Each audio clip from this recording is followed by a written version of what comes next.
자, 우리 요한계시록 20장 1절부터 6절까지를 다 같이 읽습니다. 시작. 또 내가 보매 천사가 무저갱 열쇠와 큰 쇠사슬을 그 손에 가지고 하늘로서 내려와서 용을 잡으니 곧 옛뱀이요 마귀요 사단이라 잡아 1000년 동안 결박하여 무저갱에 던져 잠그고 그 위에 인봉하여 1000년이 차도록 다시는 만국을 미혹하지 못하게 하였다가 그 후에는 반드시 잠깐 노이리라. 또 내가 보좌들을 보니 거기 앉은 자들이 있어 심판하는 권세를 받았더라. 또 내가 보니 예수의 증거와 하나님의 말씀을 인하여 목배임을 받은 자의 영혼들과 또 짐승과 그의 우상에게 경배하지도 아니하고 이마와 손에 그의 표를 받지도 아니한 자들이 살아서 그리스도로 더불어 1000년 동안 왕노릇하니 그 나머지 죽은 자들은 그 1000년이 차기까지 살지 못하더라. 이는 첫째 부활이라. 이 첫째 부활에 참여하는 자들은 복이 있고 거룩하도다. 둘째 사망이 그들을 다스리는 권세가 없고 도리어 그들이 하나님과 그리스도의 제사장이 되어 1000년 동안 그리스도로 더불어 왕노릇하리라. 아멘. 자, 우리 다 같이 4절 한 절만 읽습니다. 시작. 또 내가 보좌들을 보니 거기 앉은 자들이 있어 심판하는 권세를 받았더라. 또 내가 보니 예수의 증거와 하나님의 말씀을 인하여 목배임을 받은 자의 영혼들과 또 짐승과 그의 우상에게 경배하지도 아니하고 이마와 손에 그의 표를 받지도 아니한 자들이 살아서 그리스도로 더불어 1000년 동안 왕노릇하니. 아멘.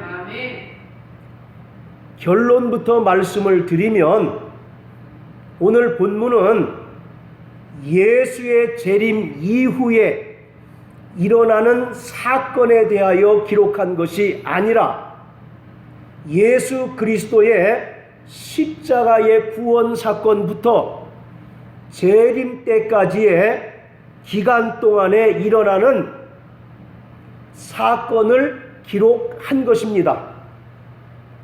1절부터 3절까지는 예수님께서 십자가에 달려 죽으시고 부활하심으로써 마귀의 사망 권세를 깨뜨렸다는 사실을 다시 한번 각인시키는 것입니다. 4절부터 6절까지는 그와 동시에 마귀에 매여 죽기를 두려워하는 죄의 종된 자들이 예수 그리스도 안에서 자유함을 누리고 그리스도와 더불어 왕의 권세로 이 세상을 살아가는 것을 설명하고 있는 것입니다. 19장과 20장은 계시록 가운데서도 신학적으로 가장 논란이 많은 장으로서 사실 성경에는 1000년 왕국이라고 하는 표현이 나타나 있지 않습니다. 단지 1000년 동안이라고 하는 기록만 있을 뿐이에요. 19장과 20장을 어떻게 해석하느냐에 따라서 전천년설, 후천년설, 무천년설로 나뉘게 됩니다. 전천년설이라고 하는 것은 19장과 20장을 시간적인 순서로 해석하는 것이 전천년설입니다. 후천년설과 무천년설은 19장과 20장이 시간적인 순서가 아니라 반복된 기록으로 보는 것이 후천년설과 무천년설이에요. 전천년설이라고 하는 것은 요한계시록 전체를 문자적으로 시간적인 순서에 따라 해석을 하고 천년 왕국을 미래적인 개념으로 해석해서 천년 왕국 전에 예수님의 재림이 있다라고 주장하는 것이 전천년설입니다. 이들은 7년 대환란을 이야기를 합니다.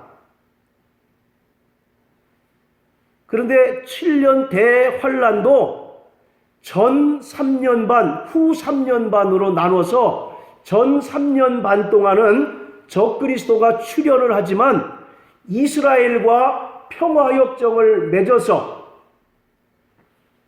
이스라엘의 제3성전을 짓게 한다는 것입니다. 그런데 후 3년 반이 되기 시작하면 적그리스도가 이스라엘과 믿는 자들을 향하여 전무후무한 핍박을 가한다라고 하는 것이 전천년설의 핵심적인 주장인 것입니다. 후천년설은 이 땅에 교회가 왕성해지고 열방 가운데 복음이 전파됨으로 말미암아 이 세상의 평화가 정착이 되고 천년왕국이 이루어지면 그 후에 예수님이 재림하신다라고 하는 주장입니다. 그래서 그들은 그리스도의 푸른 계절을 이루자라고 하는 슬로건 하에 교회가 힘을 얻어서 열방과 민족에게 복음을 전해서 이 세상에 평화가 오게 되면 비로소 천년왕국과 주님의 재림이 도래할 것이다 라고 주장을 합니다. 무천년설은 천년시대가 없다라고 하는 것이 아니라 19장과 20장의 그 기록이 반복적인 기록이라고 하는 것을 주장하고 천년 기간을 상징적으로 해석해서 교회 시대 전체가 바로 천년 왕국 시대다라고 이렇게 주장을 하는 것입니다. 사람들은 무천년, 그러니까 천년을 없는 것으로 간주하는 것 아니냐라고 생각하기 쉬운데 천년 왕국을 부정하는 것이 아니라 그 천년의 기간을 상징적으로 해석하고 성도들이 살아가고 있는 또 예수님의 초림과 재림 때까지의 기간인 교회 시대가 다름 아닌 천년 시대, 천년 왕국이다 라고 이렇게 주장을 합니다. 그래서 요새는 그 명칭에 따른 오해를 불식시키기 위해서 무천년이라고 하는 말을 되도록이면 안 쓰고 실현된 천년 왕국 이런 용어를 또 이제 쓰기 시작합니다. 자, 우리가 지난주에 공부한 것처럼 19장에는 백마탄자가 와서 악의 세력을 무찌르는 전쟁이 나옵니다. 그리고 20장에 보면 자, 8절을 보시면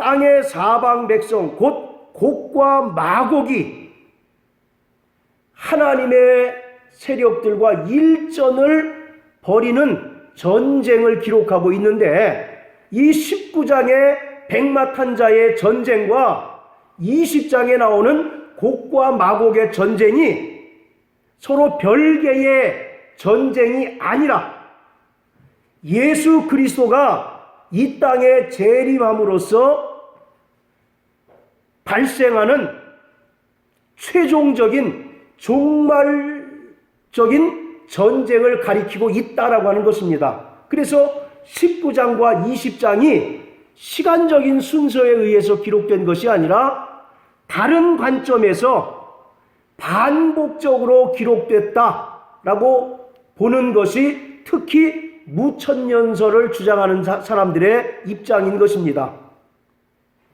자, 20장 4절에 보면 그리스도와 더불어 1000년 동안 왕노릇한다라고 기록하고 있습니다. 이것을 우리가 어떻게 해석해야 할까요? 전천년설을 주장하는 사람들처럼 이것을 미래적인 개념으로 해석할 것인지, 아니면 무천년설을 주장하는 사람들처럼 현재적인 개념으로 해석할지가 오늘의 관건이 되겠습니다. 자, 그런 차원에서 오늘 성경을 많이 찾을 테니까 정신을 바짝 차리고 임해 주시기를 바랍니다. 자, 우리 디모데후서 2장을 다 같이 한번 보십니다. 디모데후서 2장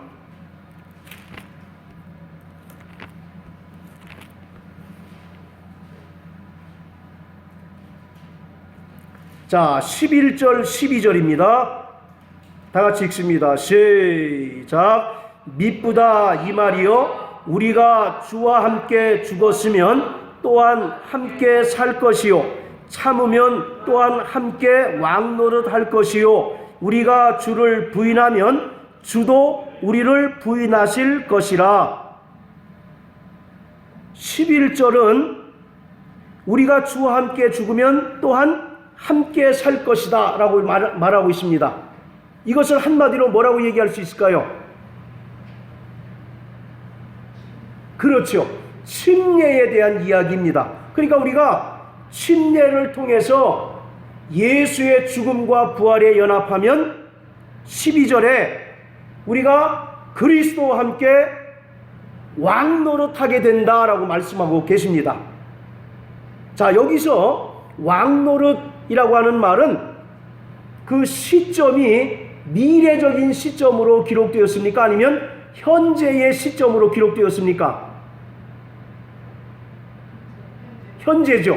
우리 다 침례 받으셨죠? 그러므로 그리스도와 함께 죽고 그리스도와 함께 산 자들은 예수와 함께 왕노릇하게 된다라고 말씀하고 계세요. 분명히 현재적인 의미로 기록한 것을 볼 수가 있습니다.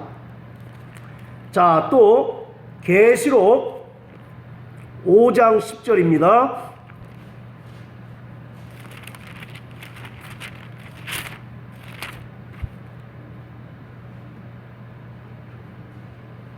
다 같이 읽습니다. 시작.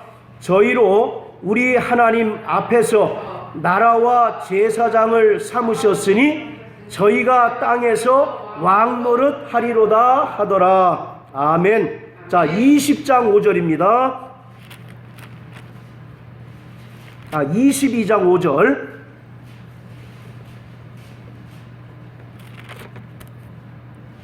다 같이 읽습니다. 시작. 다시 밤이 없겠고 등불과 햇빛이 쓸데없으니 이는 주 하나님이 저희에게 비추심이라 저희가 세세토록 왕노릇 하리로다. 아멘. 저희가 세세토록 왕노릇 하리로다. 이것은 새 하늘과 새 땅에 들어가서 성도들이 영원히 그리스도와 함께 왕노릇 할 것을 말씀하고 계세요. 이것은 미래적인 시점으로 기록하고 있습니다. 자, 지금 우리가 성경 몇 구절을 읽었는데 동일하게 왕노릇에 대하여 말씀하고 계셔요. 왕노릇은 현재의 시점으로 기록한 것도 있을 뿐만 아니라 금방 읽었던 22장 5절에 미래적인 시점으로, 시제로 기록하고 있다라고 하는 것입니다. 자, 그리고 또 로마서 5장을 한번 보세요. 로마서 5장 17절.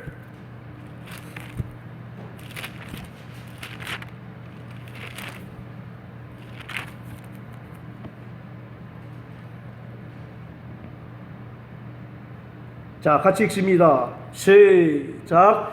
한 사람의 범죄를 인하여 사망이 그 한 사람으로 말미암아 왕노릇하였은즉 더욱 은혜와 의의 선물을 넘치게 받는 자들이 한 분 예수 그리스도로 말미암아 생명 안에서 왕노릇하리로다. 다시 한번 시작. 한 사람의 범죄를 인하여 사망이 그 한 사람으로 말미암아 왕노릇하였은즉 더욱 은혜와 의의 선물을 넘치게 받는 자들이 한 분 예수 그리스도로 말미암아 생명 안에서 왕노릇하리로다. 아멘. 아멘. 이 말은 예수 그리스도의 은혜로 말미암아 구원과 의롭다함을 얻은 성도들에게는 생명 안에서 왕노릇하는 권세가 주어졌다라고 하는 것입니다. 믿으시면 아멘 하십시오. 아멘. 예수 그리스도의 은혜로 말미암아 구원함을 얻고 의롭게 된 성도들은 생명 안에서 무슨 권세? 왕노릇하는 권세가 주어졌다라고 말씀하고 계셔요. 여기서 왕노릇이라고 하는 것은 예수 그리스도의 구원을 통해서 얻게 되는 새로운 인간의 영적인 신분을 가리키는 것입니다. 이러한 왕노릇은 오직 예수 그리스도를 통해서 장차 하나님의 나라를 기업으로 받을 때 완전히 이루어질 것이지만 성경은 지금 이 땅에서도 이루어지고 있다라고 말씀하고 계시는 거예요. 인간이 하나님의 형상을 덧입은 것은 하나님의 맏아들이신 예수 그리스도와 함께 영원히 왕노릇하게 하려는 하나님의 목적에서였습니다. 자, 우리 로마서 8장을 한번 다 같이 보시겠습니다. 로마서 8장 28절부터 30절까지 우리 대성형제 한번 읽어주세요. 우리가 알거니와 하나님을 사랑하는 자, 곧 그대로 부르심을 입은 자들에게는 모든 것이 협력하여 선을 이루느니라. 하나님이 미리 아신 자들로 또한 그 아들의 형상을 본받게 하기 위하여 미리 정하셨으니 이는 그로 많은 형제 중에서 마다들이 되게 하려 하십니다. 또 미리 정하신 그들을 또한 부르시고 부르신 그들을 또한 부르셨다 하시고 부르셨다 하신 그들을 또한 영원하게 하셨느니라. 아멘. 오늘 우리가 하나님의 형상을 입은 것은 맏아들이신 예수 그리스도와 함께 영원히 왕노릇하는 권세를 가지고 살도록 하시기 위해서 하나님께서 미리 정하신 것이다라는 것입니다. 자, 또 에베소서 1장을 한번 다 같이 보십니다.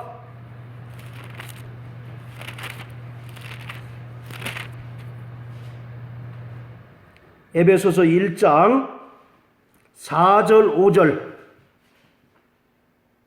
시작. 곧 창세전에 그리스도 안에서 우리를 택하사 우리로 사랑 안에서 그 앞에 거룩하고 흠이 없게 하시려고 그 기쁘신 뜻대로 우리를 예정하사 예수 그리스도로 말미암아 자기의 아들들이 되게 하셨으니 아멘. 이미 그러한 계획이 언제 수립됐다는 겁니까? 창세전에. 그 계획의 구체적인 내용이 뭐예요? 그리스도 안에서 우리를 하나님의 아들들, 곧 왕노릇할 자로 정하셨다라고 성경은 말씀하고 있습니다. 자, 이처럼 하나님의 인간을 향한 계획은 그 맏아들이신 예수 그리스도와 함께 영원히 왕 노릇하며 살게 하시는 것이었어요. 이러한 생명 안에서 왕 노릇하는 것은 성경에 나타난 하나님의 구원 계획을 통해서 우리가 분명히 깨달을 수가 있습니다. 창세기 1장에 보면 하나님께서 사람을 지으십니다. 첫사람 아담을 지으신 목적이 무엇입니까?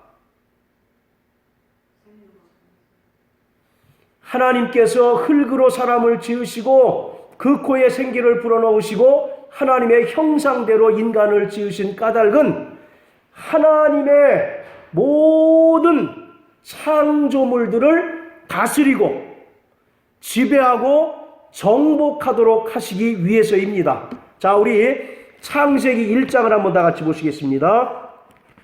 다 아시지만 우리 한번 확인하는 차원에서 창세기 1장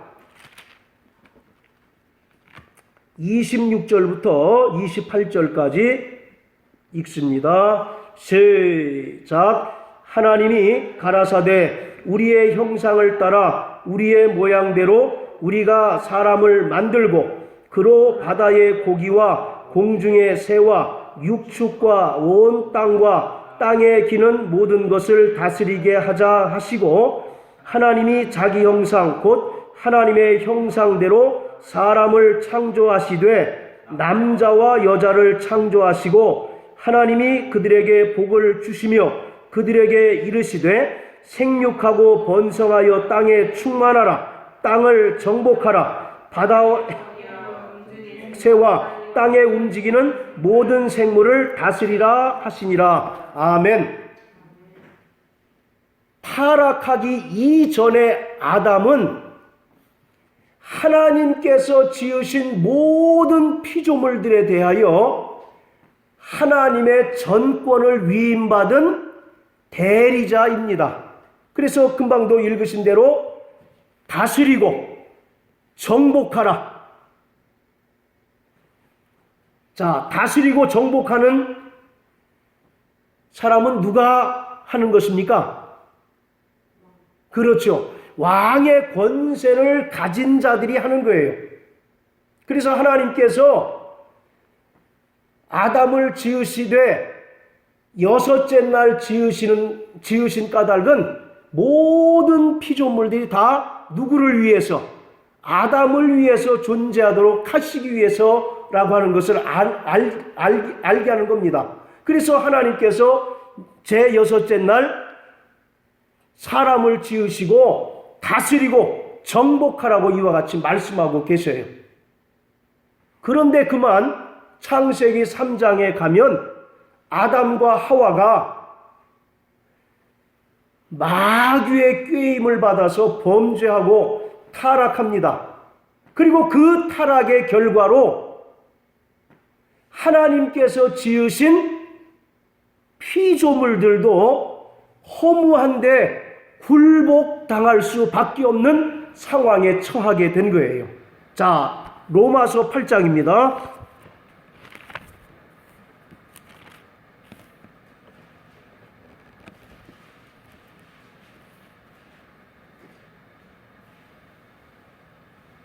로마서 8장 20절 21절 24절 23절까지 읽습니다. 시작. 피조물이 허무한데 굴복하는 것은 자기 뜻이 아니요 오직 굴복해 하시는 이로 말미암음이라. 그 바라는 것은 피조물도 썩어짐에 종노릇한 데서 해방되어 하나님의 자녀들의 영광에 자유에 이르게 피조물이 다 이제까지 함께 탄식하며 함께 고통하는 것을 우리가 아나니 이뿐 아니라 또한 우리 곧 성령의 처음 익은 열매를 받은 우리까지도 속으로 탄식하여 양자 될 것 곧 우리 몸의 구속을 기다리노니. 자, 24절까지 우리가 소망으로 구원을 얻었음에 보이는 소망이 아니요 보는 것이 누가 바라리요. 자, 아까 말씀드린 것처럼 아담은 하나님으로부터 전권을 위임받은 왕과 같은 존재였었고 대리자였습니다. 그런데 그만 그 아담이 범죄하여 타락함으로써 아담에게 다스림을 받고 정복당하던 모든 피조물들이 어떻게 됐다는 겁니까? 19절에 보면 피조물에 고대하는 바는 하나님의 아들들이 나타나는 것이니 피조물이 허무한 데 굴복하는 것은 자기의 뜻이 아니요 오직 굴복해 하시는 이로 말미암음이라. 즉 아담이 범죄함으로써 이 피조계의 모든 질서들이 다 깨어지고 말았다라고 하는 겁니다. 그래서 그 피조물들도 무엇을 고대합니까? 하나님의 아들이 나타나는 것을 그가 기다리고 있다라고 말씀하고 계세요. 왜 그렇습니까? 우리가 예수 그리스도의 은혜로 구원함을 얻고 영광스러운 하나님의 아들들이 될 때 과거 아담으로 인하여 무너지고 깨어졌던 피조계의 질서들이 다시 회복된다라고 하는 것이에요. 그래서 피조물들도 하나님의 아들들이 영광스러운 존재로 나타나는 것을 고대하고 소망한다라고 이렇게 말씀하고 계십니다. 자, 그런데 이러한 상태를 회복시킬 수 있는 유일한 방법이 무엇이겠습니까? 인간 스스로 자연을 보호함으로써 이 자연이 본래의 어떤 그 질서를 회복할 수 있습니까? 없습니까? 회복할 수 없는 거예요. 그것은 오직 하나, 하나님께서 자기 아들을 죽는 데 내어주시고 다시 살리심으로 말미암아 아담으로 인하여 초래된 죄와 모든 저주의 상황을 역전시키고 인간들을 새 생명의 길로 인도하는 것이 유일한 방법이라고 하는 겁니다. 자, 로마서 6장을 한번 다 같이 보세요.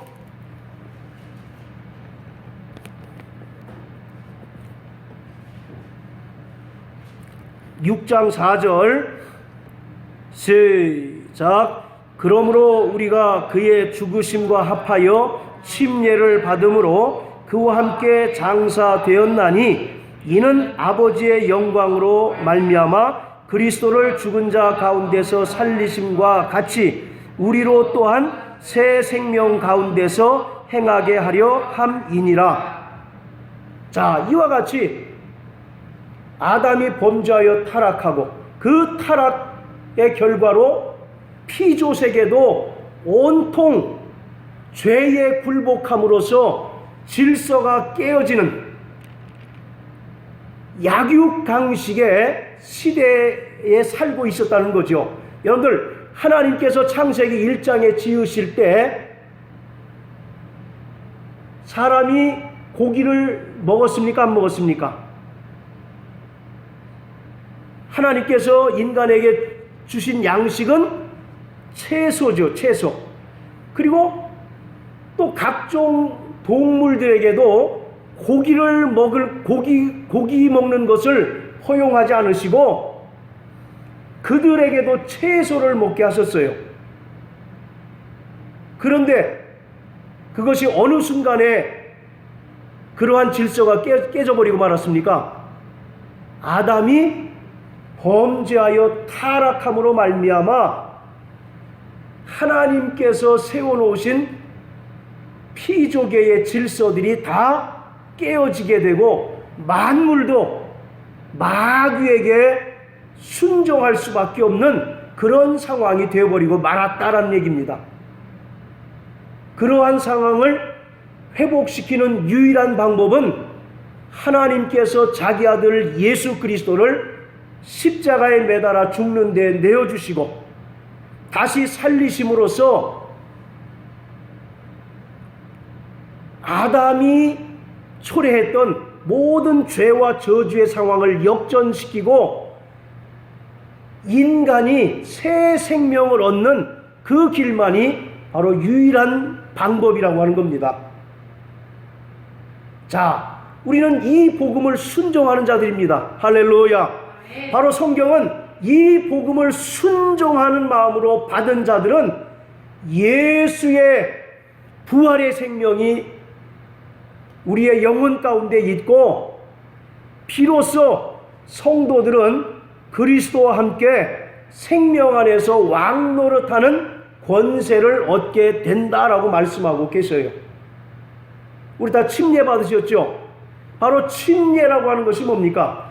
예수와 함께 죽고 예수의 부활에 연합한 것이죠. 그리고 아까 로마서 8장의 말씀처럼 디모데후서 2장 11절 12절의 말씀처럼 이와 같이 침례를 통하여 과거 죄인이었던 옛사람을 장사 지내고 부활하신 예수와 연합한 자들은 무슨 권세가 주어졌다고요? 그리스도와 더불어 왕노릇하는 권세가 주어졌다라고 말씀하고 계십니다. 그러니까 성경에서 말하는 그리스도와 더불어 왕노릇한다라고 하는 것은 우리가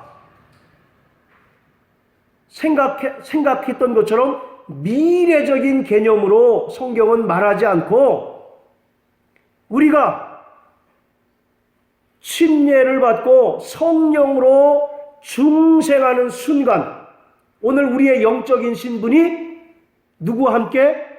그리스도와 함께 왕의 권세를 가진 신분이 되었다라고 말씀하고 계십니다. 그런 차원에서 계시록 20장 4절에 그리스도와 더불어 1000년 동안 왕노릇한다라고 하는 것이 일반적으로 생각하는 것처럼 먼 장래의 일, 즉 예수 그리스도가 재림하고 그 후에 일어나는 1000년 왕국 때 일어나는 사건이 아니라 우리가 예수 그리스도를 믿고 침례를 받고 성령으로 거듭나는 순간 우리의 영적 신분은 그리스도와 더불어 왕의 권세를 가진 자다라고 하는 것입니다. 할렐루야. 자, 그래서 바로 이것을 단순히 미래적인 개념으로 성경은 설명하는 것이 아니라 현재적인 개념에서 시작해서 영원한 미래까지 이어지는 그런 개념으로 그리스도와 더불어 왕노릇한다라고 하는 말을 성경은 우리에게 설명해 주고 있습니다. 자, 그리스도와 더불어 왕노릇한다라고 하는 것이 무슨 뜻이겠습니까? 우리가 이 세상에서 어떤 정치적인 영향력을 행사한다는 그런 뜻이겠습니까? 우리가 이 세상에서 뭔가 큰 권세를 누리는 자가 됐다는 그런 얘기입니까? 그게 아니라 그리스도와 더불어 왕노릇한다라고 하는 것은 피조물들에 대하여 하나님의 영광을 드러내는 제사장이 되었고 또 왕의 신분을 가진 자가 되었다라고 하는 바로 그러한 뜻입니다. 자, 우리 베드로전서 2장을 다 같이 한번 보십니다.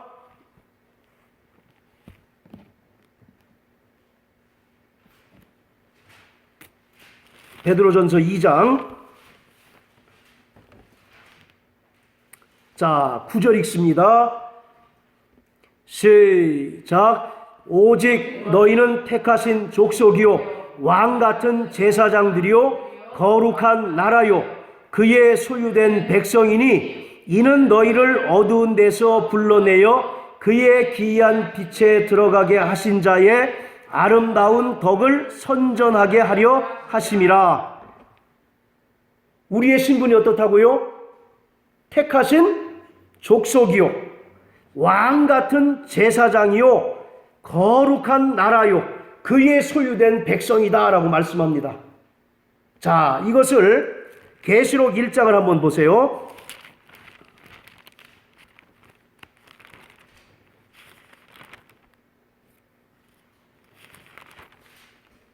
자, 계시록 1장 5절 6절 우리 김영미 집사님 한번 읽어주십시오. 또 중순된 증인으로 죽은 자들 가운데서 먼저 나시고 땅의 임금들의 머리가 되신 예수 그리스도로 말미암아 은혜와 평강이 너희에게 있기를 원하노라. 우리를 사랑하사 그의 피로 우리 죄에서 우리를 해방하시고 그 아버지 하나님을 위하여 우리를 나라와 제사장으로 삼으신 그에게 영광과 능력이 세세토록 있기를 원하노라. 아멘. 아멘. 자, 6절 보시면 그 아버지 하나님을 위하여 우리를 무엇으로 삼으셨다고요? 제사장. 나라와 제사장으로 삼으신 그에게, 여기서 나라로 삼으셨다는 얘기, 우리를 그 나라의 왕으로 삼으셨다, 그런 뜻입니다.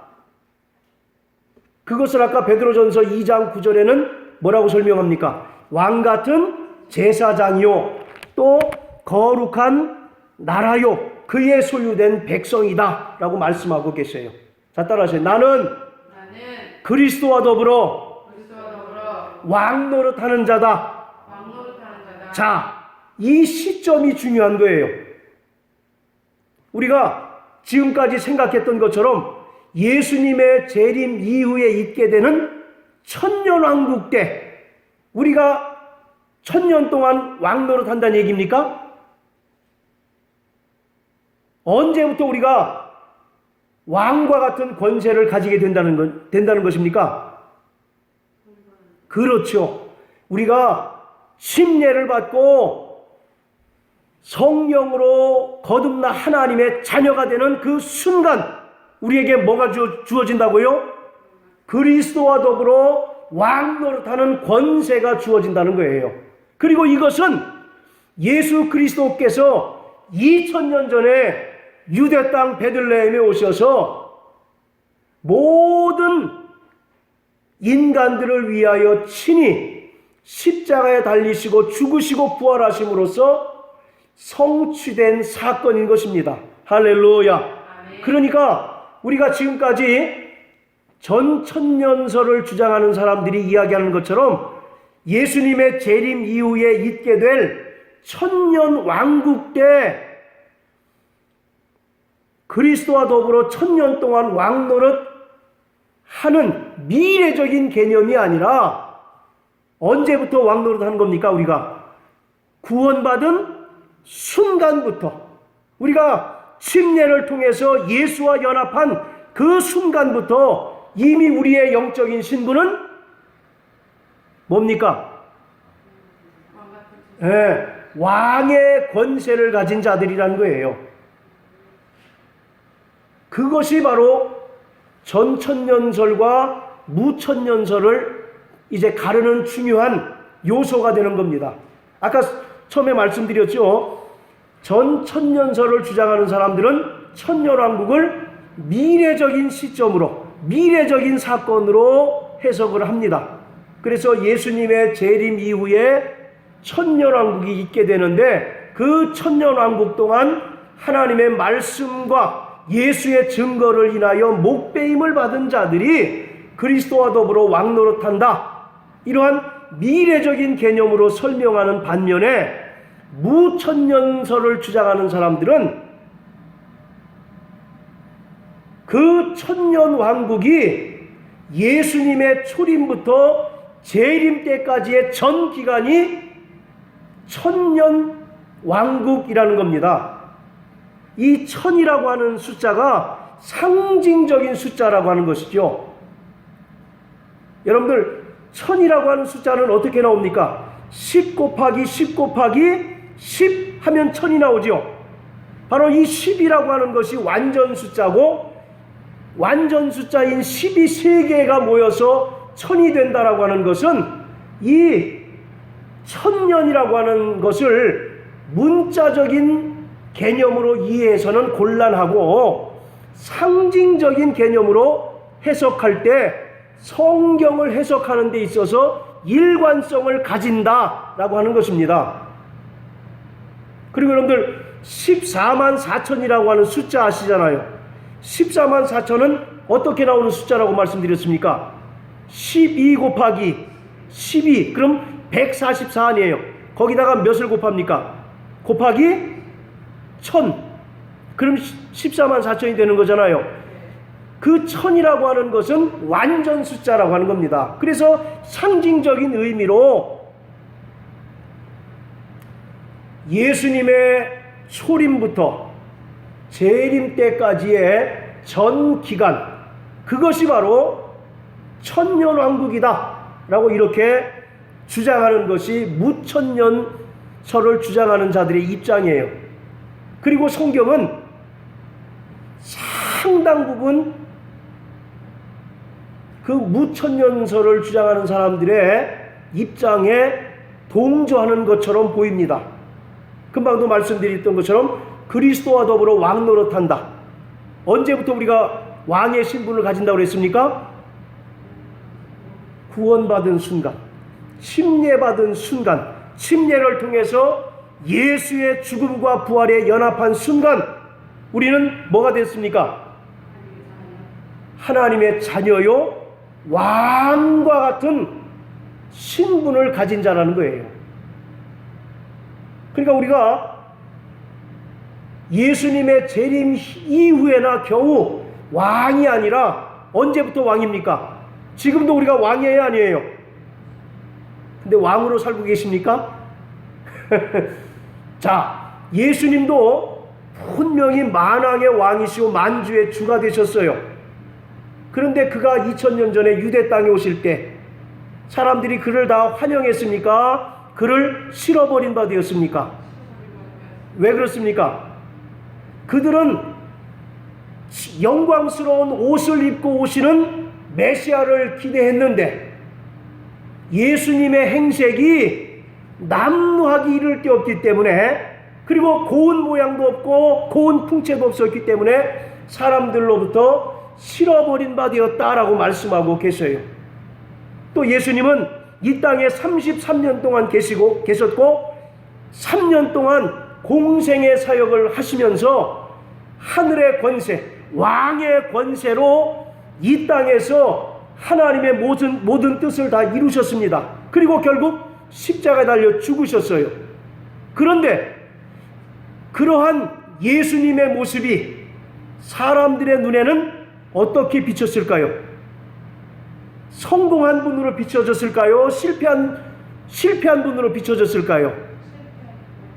예, 그것이 바로 왜 이 말씀을 드리냐면 그 예수님의 삶의 모습이 오늘 우리의 삶의 모습이어야 된다라고 하는 것을 말씀드리기 위해서 그렇습니다.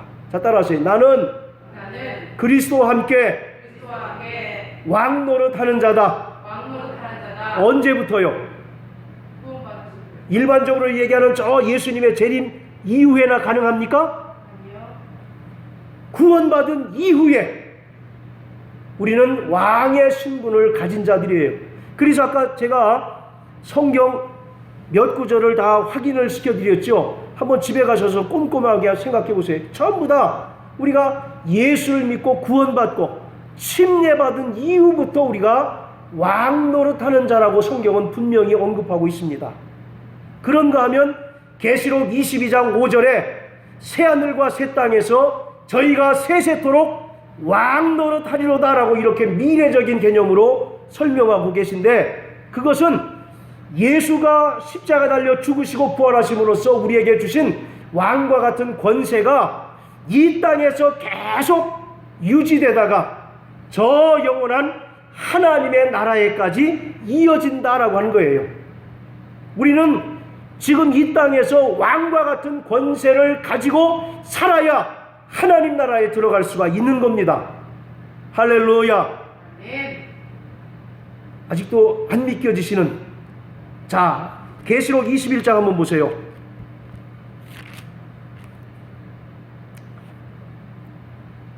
계시록 21장 24절.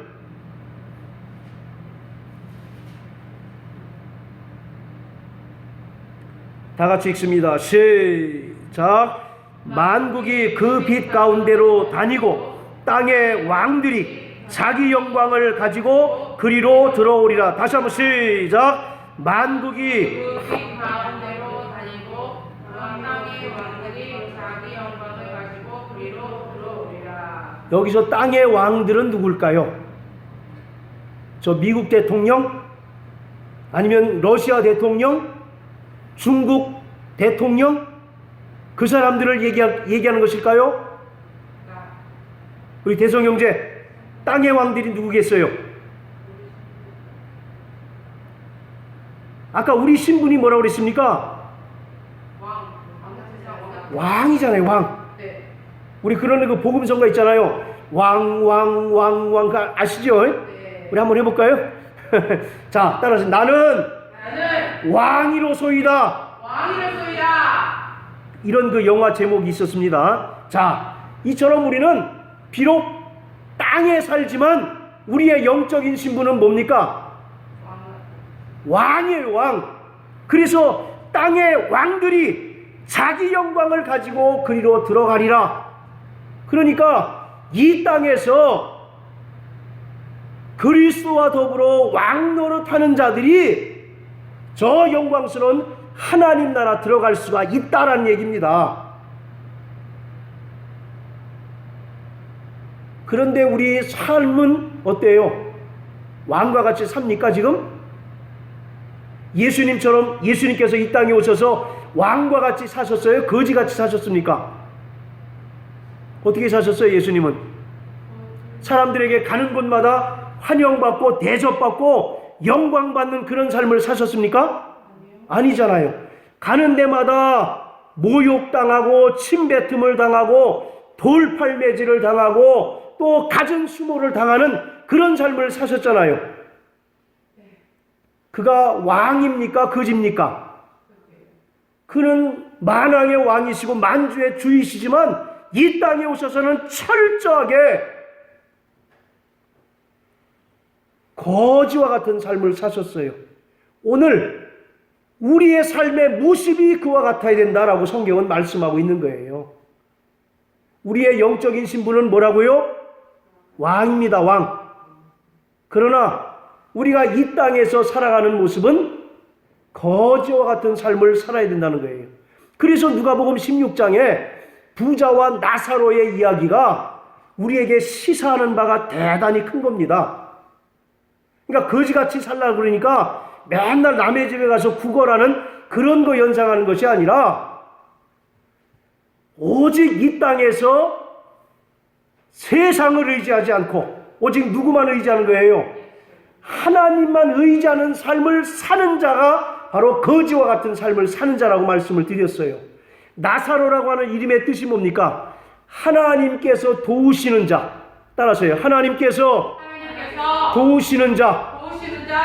오늘 우리가 제2의 제3의 나사로라고 말씀을 드렸잖아요. 그 모습이 바로 성도의 모습인 거예요. 그는 실질적으로 왕의 신분을 가진 자입니다. 그걸 무엇으로 할 수 있습니까? 어디 들어갔어요 그가? 아브라함의 품에 안겼죠. 그것을 통해서 그가 비록 이 땅에서는 남루하고 초라하고 처참한 몰골을 가지고 있었다 할지라도 그의 영혼은 무슨 신분? 왕의 신분을 가진 자다. 그래서 그가 죽음을 맞이했을 때 아브라함의 품에 안겨서 안식하고 평안을 누리지 않습니까? 오늘 그 모습이 우리 성도들의 모습이어야 한다는 것입니다. 다시 한번 여쭤볼게요. 여러분들 지금 왕으로 사십니까? 거지로 사십니까? 너무 좀 극단적인가요? 잘 대답하셔야 돼. 우리 대성 형제, 그냥 난 소시민으로 사는데요. 그렇습니까? 우리는 틀림없이 그리스도와 더불어 왕 노릇하는 자입니다.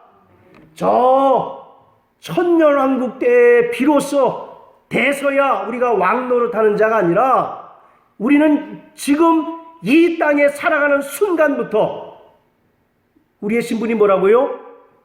왕의 왕, 그리스도와 더불어 왕 노릇하는 겁니다. 그래서 아까 처음에 말씀드렸던 것처럼 20장 1절부터 6절까지가 둘로 나뉘거든요. 1절부터 3절까지가, 자, 계시록 다시 20장 돌아가서요.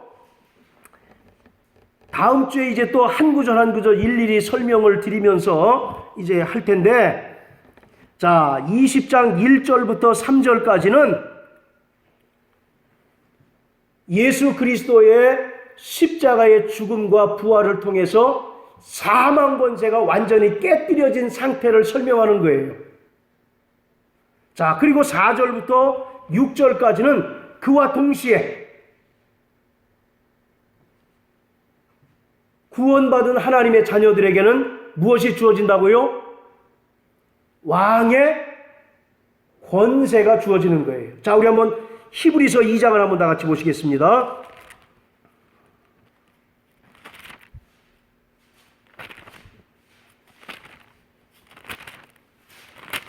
자, 히브리서 2장 14절 15절. 자, 시작. 자녀들은 혈육의 함께 속하였음에 그것 또한 하는 모양으로 혈육의 함께 속하심은 사망으로 말미암아 사망의 세력을 잡는 자 곧 마귀를 없이 하시며 또 죽기를 무서워함으로 일생에 매여 종노릇하는 모든 자들을 놓아주려 하심이니. 아멘. 자, 잘 보세요. 14절에 보면 예수님께서 육체로 오신 목적이 뭐라는 겁니까? 마귀를. 근데 그 마귀가 뭘 갖고 있어요? 사망의 세력을 갖고 있죠. 그래서 14절은 예수가 육체로 오신 것은 사망의 세력을 잡은 자 곧 마귀를 없이 하시며, 여기서 없이 하신다라고 하는 말은 완전히 쓸모없게 만들다 또는 무장해제시킨다, 그런 뜻입니다. 그러니까 더 이상 마귀가 사망 권세를 사용할 수 있어요, 없어요? 완전히 없는 거예요. 그것이